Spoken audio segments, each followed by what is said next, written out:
Ivavaka asika ary aloha. Andriamanitra ray sy zanaka ary fanahy masino, misaotra anao zahay no mbola nomezanao anay fotoana ahafahanay fampiresaka eto na dia mifanalavitra ny toerana misy anay, dia mampisy anao ny handrosoana amin'ny lafin'ny teknôlôjia ka ahafahanay mifampitafatafa sy mifampiresadresaka eto amin'ity takariva ity. Mangataka aminao ary zahay ny tarihanao anay mandrakariva amin'ny alalan'ny fanahinao masino, ny alohavanao lalana oponay amin'ny alalan'izany fanahinao masina izany, mazava ny sainay, aizanay mandray ny afatra izay ampitaina aminay eto, entinay manatanteraka ny hiraka izay niantsoanao sy anirahanao anay hiatreo ty fotoana ity ho voninahitry ny anaranao, misaotra Jesosy io, amen. Eny ary miarabantsika rehetra aloha amin'ny anaran'i Jesosy, afaka mifampitafa eto amin'ity hariva ity. Ny lohahevitra izay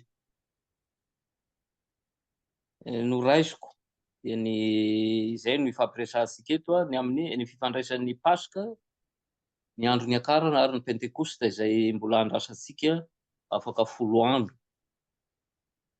Zay zany ny lohahevitra izay ho resahantsika eto, kanefa mialohan'izay dia hamaky ny tenin'Andriamanitra aloha isika, dia ny tenin'Andriamanitra izay nitoriana tamintsika androany, filazantsara araka ny Marka 9:40, 4:20 ka hatramin'ny 20, ny anaran'i Jesosy no makitsika azy. Rehefa afaka izany dia niseho tamin'ny 12 Jesosy raha nipetraka nihinana ireo, ary izy nanome tsiny azy noho ny tsy finoany sy ny hamafy ny fony, satria tsy ninoany ireo efa nahita azy rehefa nitsangana izy. Ary hoy izy taminy, mandehana any amin'izao tontolo izao ianareo ka mitoria ny filazantsara amin'ny olombelona rehetra, izay mino sy atao batisa no vonjena, fa izay tsy mety mino no eloina. Ary izao famantarana izao no anaraka izay mino, amoka demoni amin'ny anarako izy, hiteny amin'ny fiteny izay tsy mbola hainy izy, handray menarana izy, na dia misotro zava-mahafaty aza izy dia tsy hampaninona azy izany. Ametra-tanana amin'ny marary izy dia ho sitrana ireny. Ary Jesosy Tompo rehefa niteny taminy dia nampakarina ho any an-danitra ka nipetraka teo ankavanan'Andriamanitra, fa izy ireo kosa dia lasa ka nitory-teny eny tontolo eny, ary ny Tompo niara-niasa taminy ka nanamarina ny teny tamin'ny famantarana izay nomba azy. Amen. Araka izany ten'Andriamanitra izany, androany sika dia nankalaza ny andro ny akarana Jesosy any an-danitra. Anisan'ny fety lehibe eo amin'ny fiangonana kristianina ny andro ny akarana, na dia somary tsy dia malaza noho ireo fetim-piangonana hafa aza izany. Profon'izany raha aty Madagasikara ohatra na aty Fianarantsoa, ny fahavitsen'ny kristianina tonga mamonjy ny trano fiangonana ankalaza sy isaotra an'Andriamanitra noho izany fotoan-dehibe izany. Ka manoloana izany indrindra no nahatonga anay eritreretra ka safidy ny resaka amintsika ny amin'ny fifandraisan'ny ireo andro lehibe 3 ireo, dia ny Paska, ny andro ny akarana, ny Pentekosta. Izay marina dia ny ety am-piandohana fa mifamatotra tanteraka, tsy afaka misaraka izy 3 ireo. Ka andeha irosoantsika avy hatrany ny firesahana izany, fifandraisana izany, ka ho resahantsika tsirairay ireo andro lehibe 3 ireo. Ny voalohany amin'izany ny Paska. Raha vao Paska no resahana dia matetika tonga ao an-tsain'ny olona ihany izay voarakitra ao amin'ny bokin'ny Exodosy dia ny Paska jiosy izany sy ny Paska kristianina. Ny ankamaroan'ny kristianina, ny ankamaroan'ny olona zany izay mandre an'io karazana Paska anankiroa dia mieritreritra fa mitovy izy ireo, kanefa dia tsara ny afantarantsika sy tehirizantsika izany tsara fa samy hafa tanteraka ireo Paska anankiroa ireo.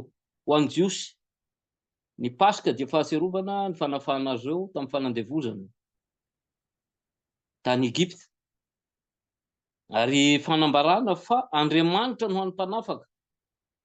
Ny teny Hebreo izay nadika hoe Paska, ny hoe Pesa zany dia midika hoe fandalovana. aserovana ny nandalovan'i Jehova ny tranon'ireo zanak'Israely izay voaisy rano zanak'ondry natentina teo amin'ny tolambaravarana roa sy ny tataom-baravarana. Hitantsika any amin'ny Exodosy 12 ny 17 izany tantara izany.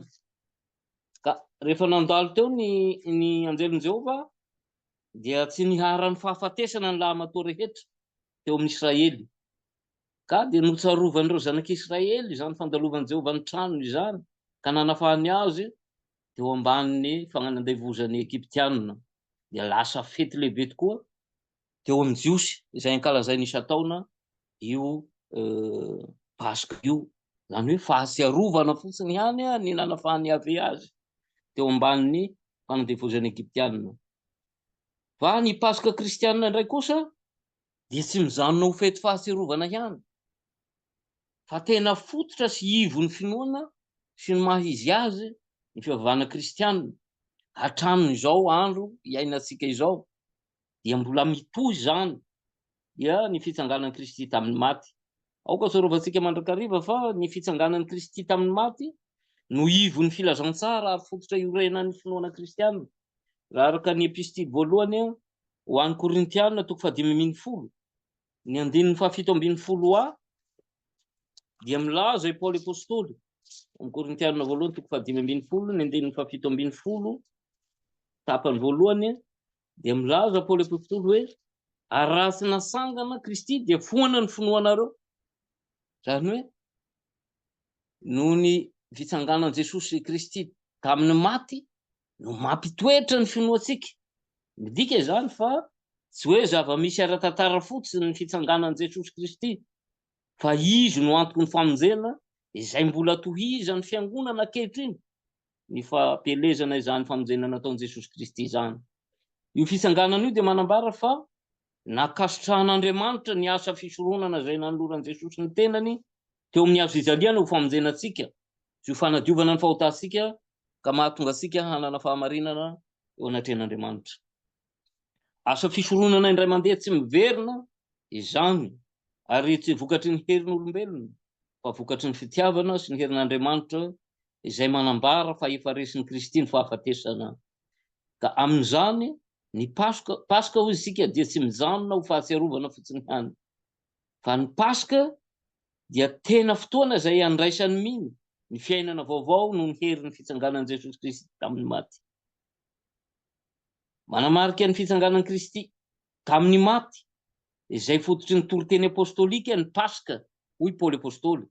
Raha mijery sika ny Korintianina voalohany teo 5:10 ary Martin Luther ihany koa dia manamafy fa miorina amin'io epistily voalohany ho an'ny Korintianina 5:10 hoy izy ny finoana kristianina marina. Hitantsika zany eo amin'ny asa sorany mahakasika ny sermon sur l'épître, premier épître aux Corinthiens chapitre 15.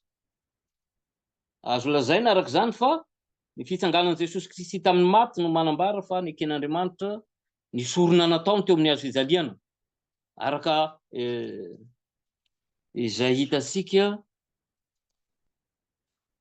resahan'ny Paoly eo amin'ny Romanina 4:7.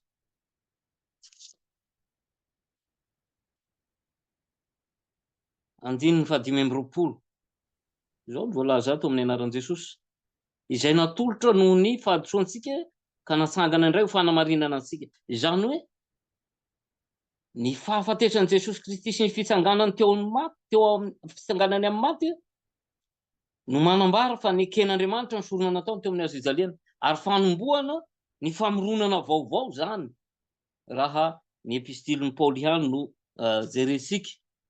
Ohatra ao amin'ny Korintianina 2 5:5. Korintianina 2 5:5 ao amin'ny 7:10 ny anaran'i Jesosy. Ka raha misy olona ao amin'ny Kristy dia olom-baovao izy, efa lasa ny zavatra taloha, indreo efa tonga vaovao ireo. Famoronana vaovao izay zany nentin'ny fitsanganan'i Jesosy Kristy tamin'ny maty, ary izay no mahazava-dehibe ny Paska ho antsika kristianina. Dia hijeritsika hoe ny andro niakarana Inona moa zany andro niakarana izany? Ngamba tsy mila valiana ntsony hoe niakaraniza ary niakatra ho aiza, fa niakaran Jesosy tany an-danitra, izay no ambara am'izany andro niakarana izany. Ny andro niakarana raha lazaina amin'ny teny tsotra de tsy inona fa fanandratana. Fanandratan'Andriamanitra ray an Jesosy sy fidiran'i Jesosy Kristy amin'ny fiandrianany izay nilaozany raha tonga teto ambony tany izy, tonga olombelona hamonjy antsika. Izay tena ambara eto de zao: ny andro niakarana izany de tsy inona fa fametrahana an Jesosy amin'ny toerana mampanjaka azy, mpanjaka mandrakizay mipetraka eo ankavanan'Andriamanitra ray. Ny toerana eo ankavanan'Andriamanitra dia toerana feno fahefana sy voninahitra izany, ary eo am'izany toerana izany no itoeran Jesosy taorian'ny niakarany ho any an-danitra. Ao amin'ny confessionna augustana article 10 ny confessionna augustana zay anankiray am'ireo confessionna luterana, zany hoe anisan'ny fanekepim-pinoantsika luterana izany. Ao amin'ny article 10 de lazainy Jesosy, voalaza ao fa Jesosy Kristy izay nasandratra na niakatra any an-danitra dia amin'ny toerana rehetra. Amin'ny toerana rehetra izy, zany hoe tsy ao an-danitra irery ihany fa amin'ny toerana rehetra dia eo Jesosy. Indrindra araka ity article 10 ity, ao amin'ny fanasan'ny tompo, fanasan'ny tompo izay raisitsika isam-potoana, tanterahantsika ao amin'ny fiangonana, izany sakramenta amin'ny fanasan'ny tompo izany. Ka ny fanatrehany zany taorian'ny niakarany any an-danitra de mazava ho azy fa tsy amin'ny fomba hita maso tahaka izay nifaneraserany tamin'ireo mpianany nandritra ny 3 taona nanatanterahany iraka nampanaovina azy tety ambony tany, fa amin'ny fomba tsy hita maso, amin'ny fomba ara-panahy sy indrindrandrindra ao amin'ny sakramenta izay nomeny ho antsika. Eto zany, eto amin'ity andro niakarana ity no manomboka amin'ny fiomanana, amin'ny fanohizana ny asa natomboky Jesosy ireo mpianany, de asa izay mbola tohizan'ny fiangonana mandrakehitriny, de izay voalazan'i Jesosy ao amin'ny Marka 5:12 zay nivakitsika teo hoe 5:5, Marka 5:5 amin'ny anaran'i Jesosy. Ary hoy izy taminy: mandehana any am'izao tontolo zao ianareo ka mitoria ny filazantsara amin'ny olombelona rehetra. Iraka, antso iraka izany ho an'ny mpianatr' Jesosy izay omenany fiangonana koa ankehitriny.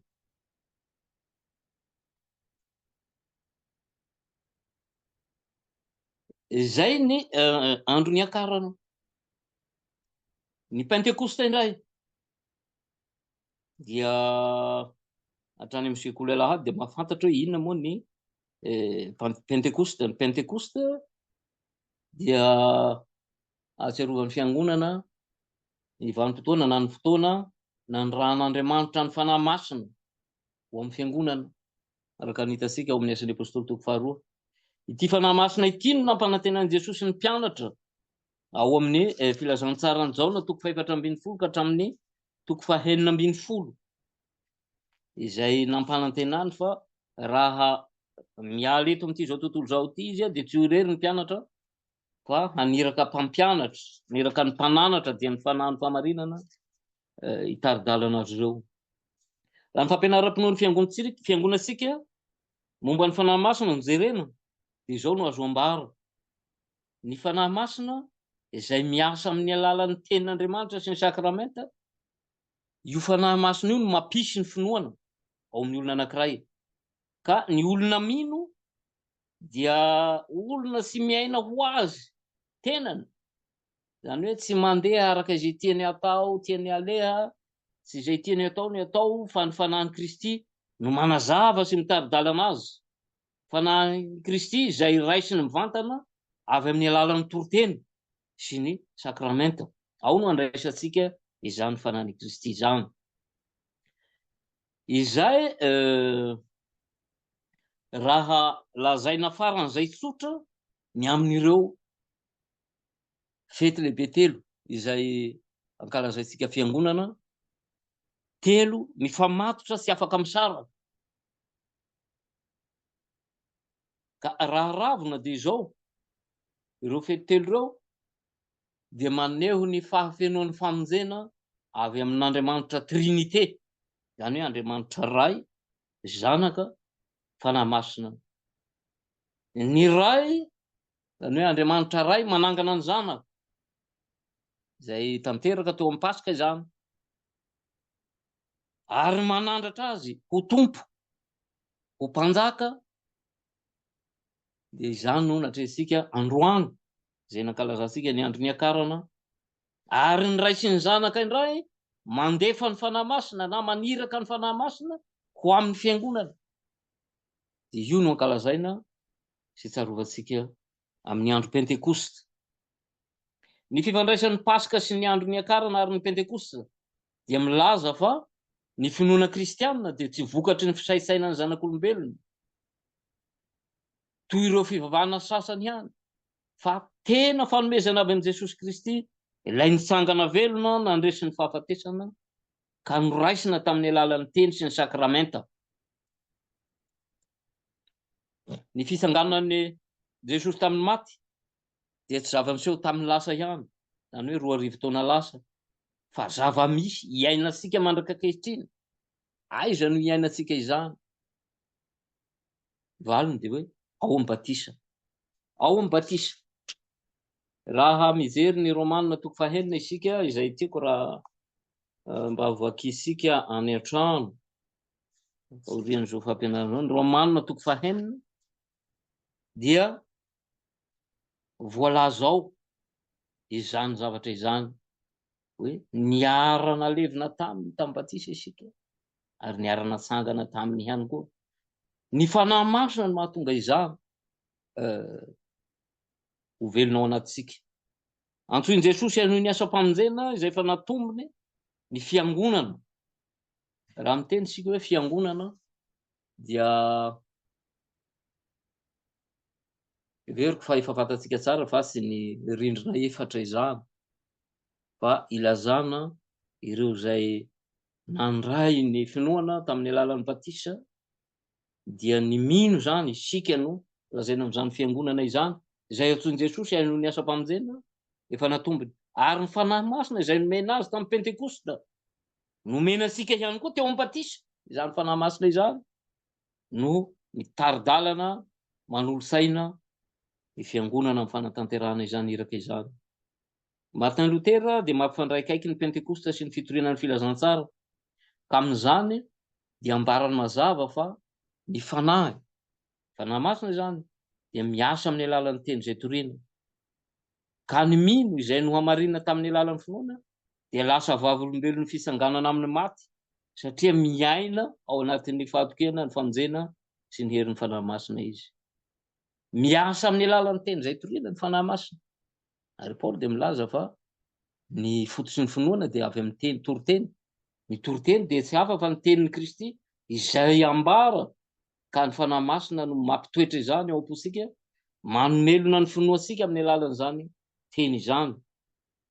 Nitsangana ho fanamarinana antsika Jesosy Kristy, ary nasandratra hanjaka ao amin'ny fiangonana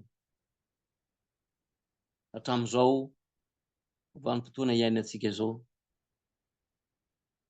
Ary na dia tsy hitantsika maso aza izy, dia izao ny fanahy masina izay miasa manamasina maniraka antsika ho any amin'izao tontolo izao dia manambara ny fanatrehany izany.